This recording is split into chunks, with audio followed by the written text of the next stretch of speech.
Our factory in Thailand basically has re-engineered the way wood congas are put together. After a stave is made, is glued together, there's a machine that puts a compound miter joint on each piece of wood. There is glue applied between the staves, and the drums are assembled in two halves first and then put together. And then the drums basically have this shape to it. And as you see, every place there's a wood joint where the staves are put together. The drums then get put on a custom-built lathe, and all the edges are taken off the drum, and basically you wind up with a nice, smooth surface. While the drum is on the lathe, it is also hand sanded while the drum is spinning. And that's basically how a wood conga is put together.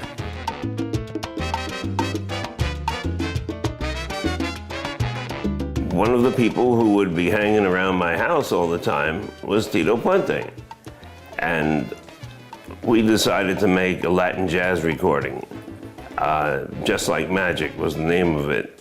With the success of the recording, or at least the early success of the recording with Tito Puente and Johnny Rodriguez and some of the other outstanding cats, when they got together, there was like a locomotive, a powerhouse that almost defied definition.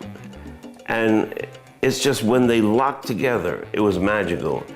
And I wanted to be able to have others do the same. So when they felt it, it would spread the word. The late Tito Puente was a name that will never be compared to, but he was a wonderful representative of our company around the globe. Raul Rical and Carl Perazzo from Santana.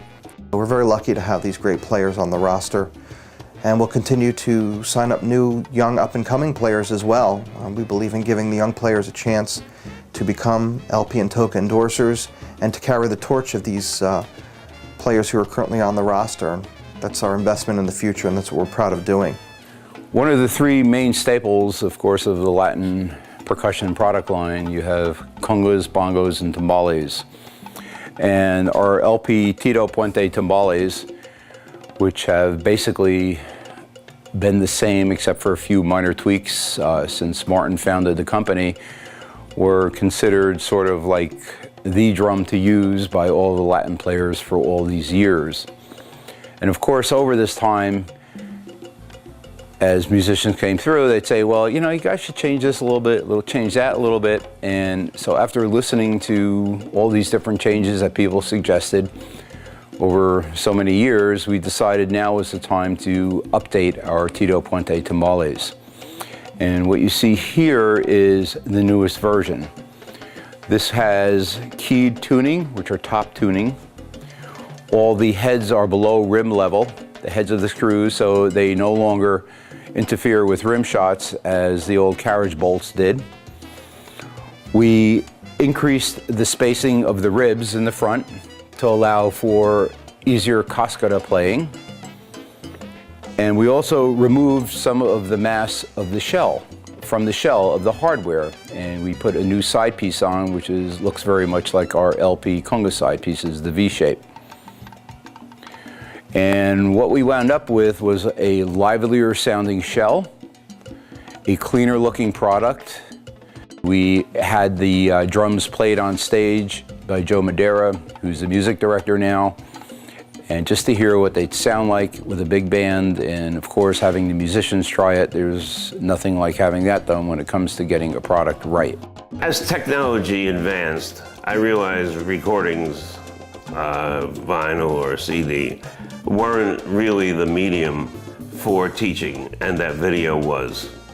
And one day I made a proposal to one of our endorsers, Chembo, to do a video, and what he did was, what I hadn't done before, was do an ABC 101 video on how to put up the stand, how to tune the drum. We bought a pitch pipe, and so everything was elementary and answered questions you just take for granted. And it remains a very good seller, and it gets people involved in playing the product in the traditional way. Our website, which includes a lot of the endorsers' performances on the QuickTime videos that we create for our website, and instructional videos so consumers can go to our website and learn how to play like the pros. And also the clinics and workshops that we do with our artist roster around the globe, really, and supporting them for worldwide performances that they do as well. My first love was not the drum, not the music, but the camera. I think it began when I was 11 years old and I found in the drawer a folding camera. And one night there was a fire in a hardware store and I photographed it. And a week later when the prints came back from the drugstore, I was so impressed.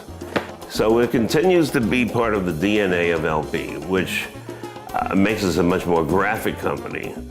And it led to video, and it continues to be the force that drives the company. Here in the studio, we do all the photography, from ads to catalog work to pretty much you name it, we do it down here. Essentially, this is one of the places that the artists like to come. They call it the big toy shop because, as you see, there's products everywhere. They just love to come and tinker. And a lot of times when we have bands come in, all of a sudden, the song blossoms into something else because we have so much product around. Ooh, what about this? They grab a new Guerrero and try it, and it's a really kind of fun thing. We also do DVDs here, instructional DVDs. We've done in the studio so far about 10 of them. We have 2 more coming out soon.